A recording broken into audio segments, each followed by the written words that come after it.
Viernes 26 de diciembre de 2025. He estado mirando los datos de cierre de año y, a ver, hay algo que no me cuadra en absoluto. ¿Ah, sí?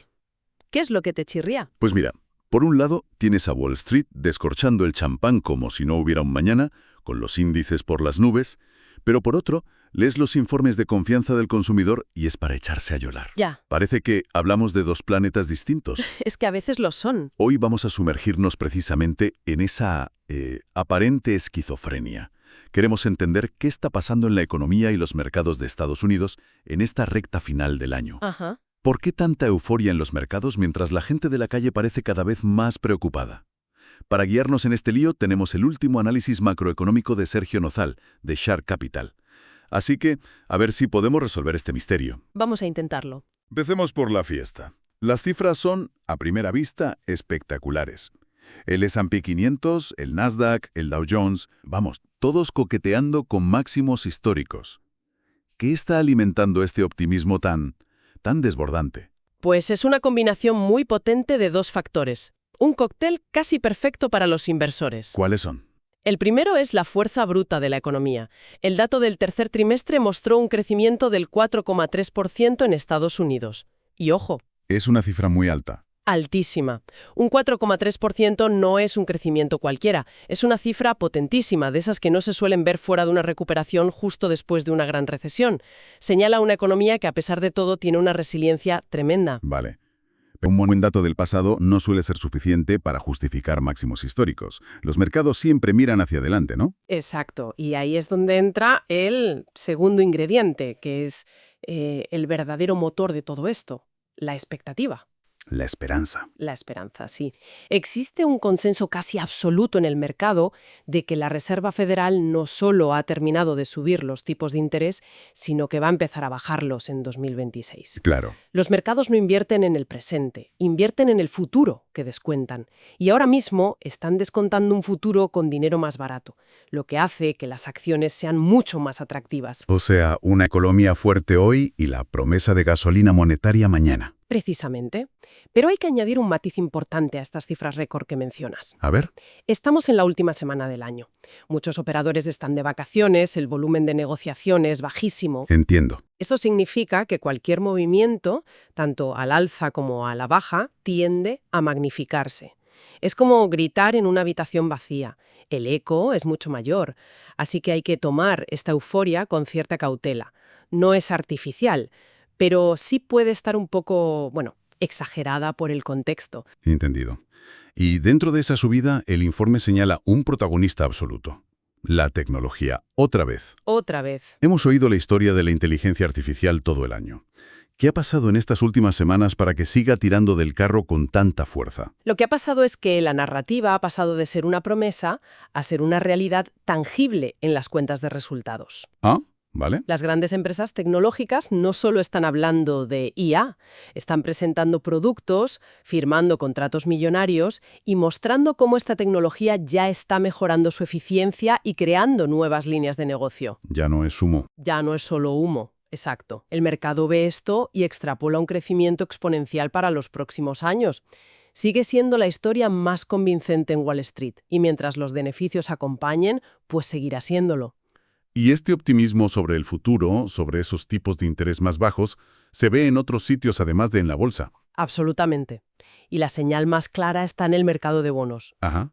Durante meses hemos hablado de la famosa curva de tipos invertida, que es cuando los bonos a corto plazo pagan más que los de largo plazo. La señal de recesión por excelencia. Esa misma, históricamente una de las señales más fiables. Pues bien, lo que estamos viendo ahora es que esa curva está empezando a desinvertirse, a normalizarse. Interesante. Inversores en bonos, que suelen ser más cautos que los de acciones, también están empezando a apostar por ese futuro más benigno, comprando bonos a largo plazo en anticipación de las bajadas de tipos.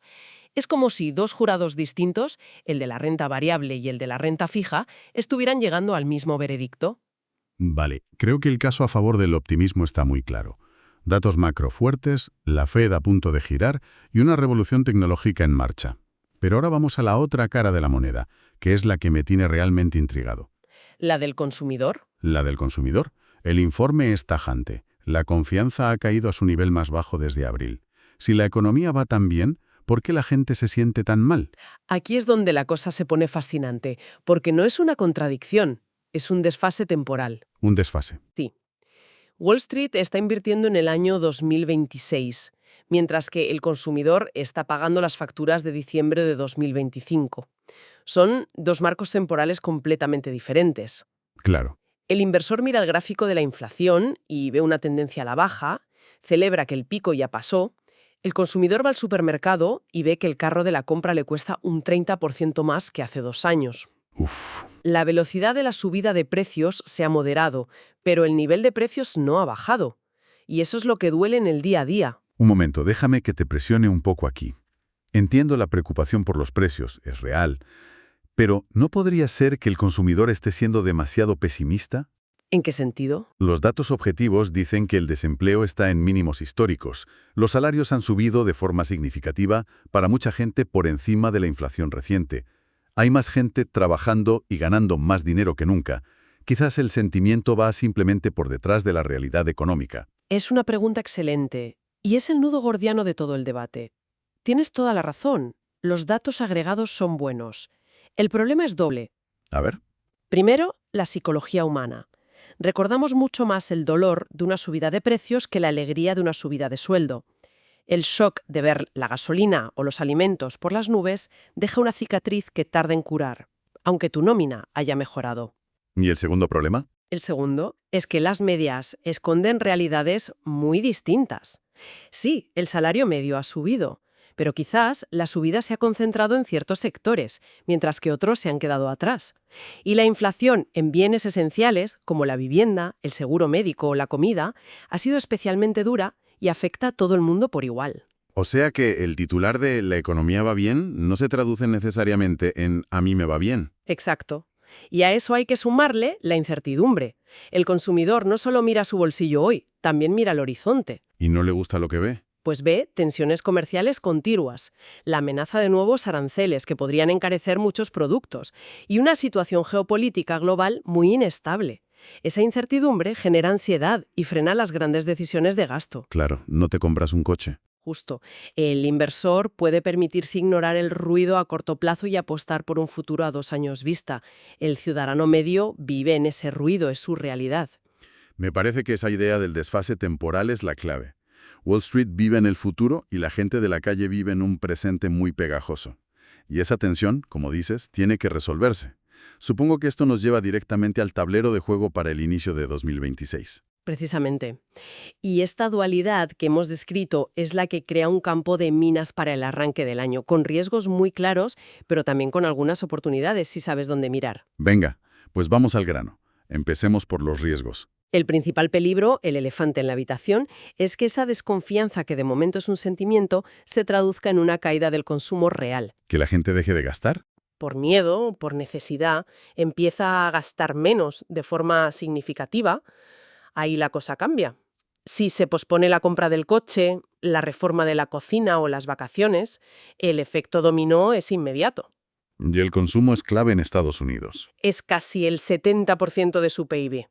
Si ese motor se gripa, da igual lo que piense la Fed, la economía se frena. Y eso chocaría de frente con las previsiones tan optimistas que ahora mismo cotizan las bolsas. Un frenazo del consumo. He entendido. ¿Qué más te preocupa? El segundo gran riesgo es que la inflación resulte ser más pegajosa de lo que todos esperan. ¿Que no baje tan rápido? O que incluso repunte. Imaginemos un repunte de los precios de la energía por un conflicto geopolítico, o que los cuellos de botella en las cadenas de suministro vuelven por las tensiones comerciales. Si la inflación se estanca o, peor aún, repunta, adiós a las esperadas bajadas de tipos de la Fed. Y si se pierde esa esperanza, el castillo de naipes se cae. Exacto. La corrección podría ser muy brusca, porque gran parte de la subida actual se basa en esa promesa. Bien, tenemos los riesgos sobre la mesa. Pero donde hay peligro, suele haber oportunidad. ¿Cuál es el escenario positivo? ¿Qué podría hacer que este rally de fin de año se convierta en la tónica de 2026? La oportunidad más evidente es, sencillamente, que el guión que el mercado ha escrito se cumpla. Que todo salga bien. Básicamente, es decir, que en las próximas semanas los datos de inflación sigan mejorando y confirmen la tendencia a la baja de forma inequívoca. Si eso ocurre, el mercado se sentirá validado y podría tener una nueva pierna alcista, interpretando que la Fed tiene luz verde para empezar a bajar tipos antes incluso de lo previsto. Y más allá de eso, el informe también apuntaba a algo interesante: una posible rotación de la inversión. Sí, y esta es una oportunidad más sutil pero muy potente. Como decíamos, la tecnología y la IA lo han acaparado todo. Pero si la economía sigue mostrando la fortaleza que hemos visto, sin necesidad de que la Fed la rescate, podríamos ver cómo el dinero empieza a moverse. ¿A dónde? Los inversores podrían empezar a vender parte de sus acciones tecnológicas, que están a valoraciones muy exigentes, y comprar acciones de sectores más cíclicos que se han quedado rezagados. ¿Puedes darnos un ejemplo concreto de sector cíclico para que se entienda bien? Claro, piensa en una empresa industrial que fabrica maquinaria pesada o una empresa de materiales básicos como el cobre o el acero. Negocios más tradicionales, por así decirlo. Exacto. El negocio de estas compañías está directamente ligado a la salud del ciclo económico. Si la economía ruge, se construyen más fábricas, más casas, se renuevan infraestructuras y estas empresas venden más. Se benefician directamente de la expansión.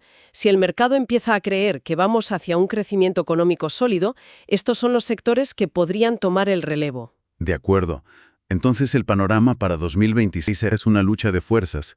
Por un lado, la posibilidad de un frenazo del consumo, y por otro, la esperanza de que la desinflación y la fortaleza económica continúen. Exactamente. Es un equilibrio muy delicado. Si tuviéramos que hacer una foto fija para cerrar el año, diríamos que terminamos un 2025 de infarto para la renta variable, impulsado por esa mezcla de buenos datos y sobre todo por una dosis masiva de esperanza. Sí, esperanza en que lo peor ya ha pasado y en que la Reserva Federal tiene la situación bajo control. Pero con esa luz de advertencia parpadeando con mucha intensidad desde el lado del consumo. Es la descripción perfecta. La conclusión del informe es muy clara en ese sentido. En las próximas semanas, la narrativa de los mercados la escribirán los datos, no las expectativas. Toca volver a la realidad. Toca volver a la realidad, y hay dos tipos de datos que todo el mundo va a mirar con lupa. Por un lado, las cifras de ventas minoristas y de confianza, que nos dirán si el consumidor aguanta el tipo. Y por otro, el dato de inflación de enero. Esas serán las cifras que dicten sentencia. Un análisis muy completo y la verdad esclarecedor. Para quienes busquen profundizar en esta visión o incluso explorar cómo invertir en base a estas perspectivas, toda la información proviene del análisis de Sergio Nozal. Pueden encontrar más detalles y sus propuestas en sharkinversiones.com. Muy recomendable. Entonces, con este escenario tan polarizado que hemos dibujado, la gran pregunta que queda en el aire para empezar 2026 es inevitable. La pregunta es, ¿qué se romperá antes? ¿La paciencia del consumidor, que con su cautela obligue a la economía a frenar y pinche la burbuja de optimismo del mercado? O la inflación. ¿O la persistencia de la inflación que, al ceder, valide la apuesta de los inversores y permita a la Fed bajar los tipos?